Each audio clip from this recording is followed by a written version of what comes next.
अवधूत चिंतन श्री गुरुदेव दत्त. माझ्या सर्व साधक बंधू भगिनींनो, आपण सध्या वामनराज प्रकाशन पुणे यांची पुस्तकं वाचायला घेत आहे. सध्या आपण परमपूज्य शिरीषदादांचे साधन जिज्ञासा हे पुस्तक वाचनास घेतलेले आहे.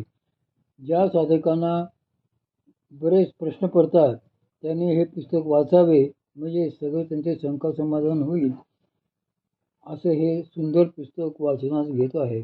या पुस्तकात साधक प्रश्न विचारतात आणि परमपूज्य दादा त्याचे उत्तर देतात. प्रश्न: साधकाला ज्ञानाची स्थिती केव्हा प्राप्त होते? केवळ कुंभक आहे त्या स्थितीत लागतो म्हणजे कसा? इडा पिंगला यांचा सारखेपणा म्हणजे काय आणि चाक्षुषी विद्या म्हणजे काय? उत्तर: या सर्व प्रश्नांचा खुलासा आपण एक एक करून बघूया. केवळ कुंभक आहे त्या स्थितीत लागतो म्हणजे कसा? चित्तशुद्धी प्राप्त झाल्याशिवाय ज्ञान होत नाही.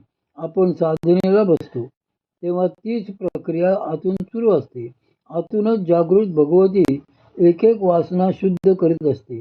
ज्या प्रमाणात अंतःकरणातील वासना आतून शुद्ध होत जातात, त्याच प्रमाणात आतून ज्ञानाचा उदय व्हायला लागतो.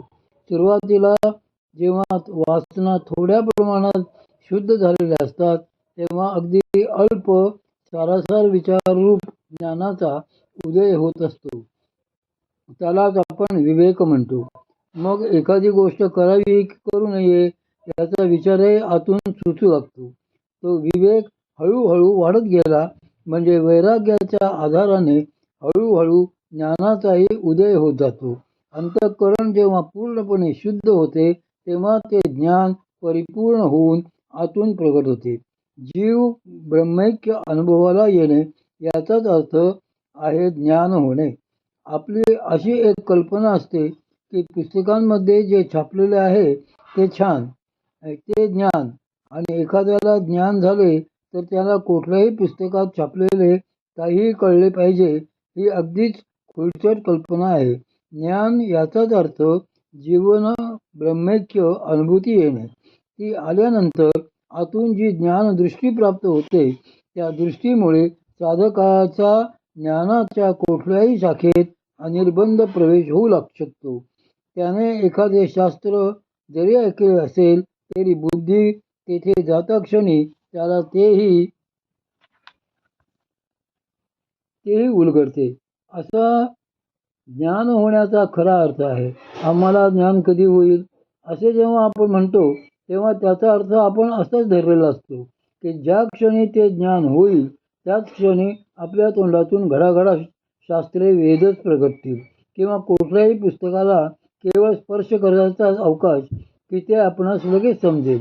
ही ज्ञानाबद्दलची समजूतच चुकीची आहे. आपल्याला परमार्थाचे यथार्थ आणि सहज सुलभ आकलन होणे याचाच अर्थ ज्ञान होणे.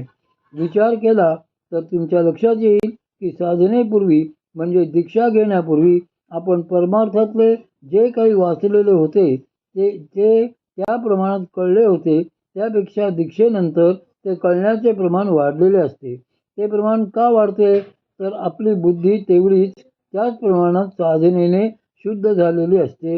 म्हणून माऊली सांगतात की तैसे दुर्भेद जे अभिप्राय का गुरुगम्य हनठाय येत संसार रे विन जाय बुद्धी तयाची. अशी त्याची ती शुद्ध बुद्धी आपोआपच प्रयत्नांशिवाय त्या शास्त्राच्या गाभ्यामध्ये शिरून तिला हळूहळू सगळ्यांचे आकलन होत जाते. अशा वेळी दुर्गम, आपण कधी न पाहिलेले न ऐकलेले कठीण असे शास्त्र जरी समोर असेल तरी जेव्हा ते सहजतेने उलगडू लागेल तेव्हा समजावे की आपली ज्ञानप्राप्तीची स्थिती आलेली आहे. केवळ याचा अर्थ जेथे आहे तेथेच जसा आहे तसाच राहणे. कुंभक याचा अर्थ प्राणांचा रोध होणे, प्राण थांबणे. म्हणून ज्यावेळी आपले प्राण सहजतेने विनाशायास जेथे आहेत तेथे तसेच थांबतात तेव्हा त्यालाच केवळ कुंभक असे म्हणतात. केवळ याचा अर्थ जसे त्या भगवतीने प्राणांना आकर्षून स्थिर केले असेल तसेच त्याने राहणे. लहान मुले खेळताना जेव्हा दुसऱ्याला स्टॅच्यू म्हणतात तेव्हा त्याने तो असेल त्याच स्थितीत थांबून राहायचे असते. तशी भगवती प्राणांना स्टॅच्यू करते आणि प्राण आहेत तेथे आहेत तसेच थांबतात. त्यालाच आपण केवल कुंभक असे म्हणतो. इरा आणि पिंगला यांच्या बाबतीत आपली काय कल्पना आहे? जेव्हा आपणास इरा आणि पिंगला म्हणजे काय हे नेमके कळेल तेव्हाच त्यांना सारखेपणा सम होणे आपल्या लक्षात येईल.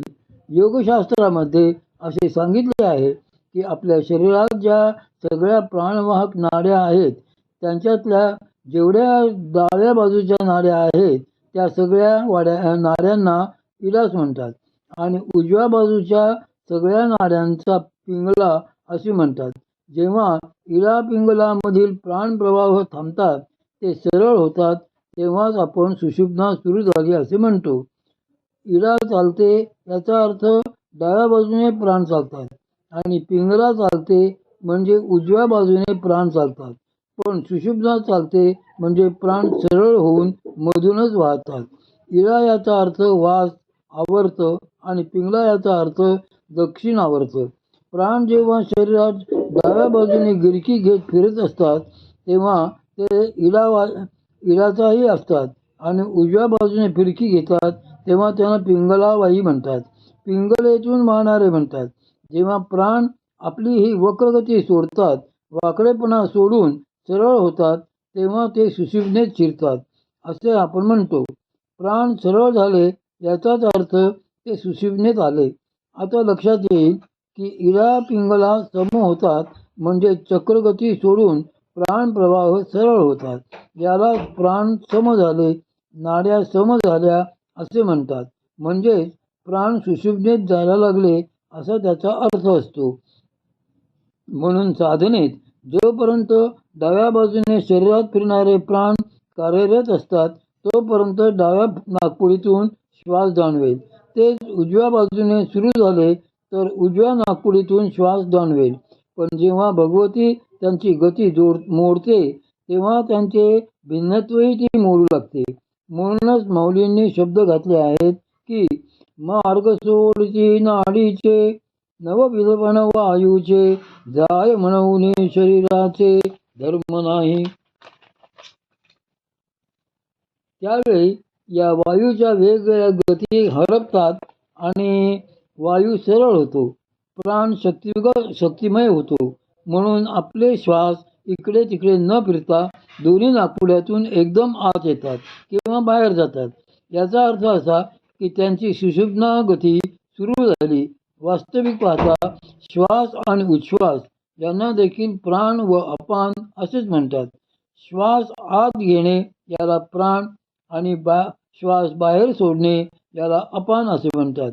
योगामध्ये जेव्हा प्राणापानी समम कृत्वा नासाभ्यंतरचारिणी असे म्हणतात. जेव्हा प्राण आणि अपान सम केले जातात तेव्हा त्याचा एक अर्थ श्वासोच्छ्वासाची गती थांबवली जाते असा होतो. तसेच त्याचा दुसरा अर्थ प्राण आपला वाकडेपणा सोडून सरळ होऊन सुषुम्नेत स्थिर होतात असाही होतो. ही स्थिती केवलाची असते. ती साधनेव्यतिरिक्तच्या वेळातही जसजशी आतून चित्तशुद्धी होत जाईल तसतशी अनुभवाला येते. आता चक्षु याचा अर्थ नेत्र आणि नेत्राच्या विषयीची जी विद्या ती चाक्षुणी विद्या.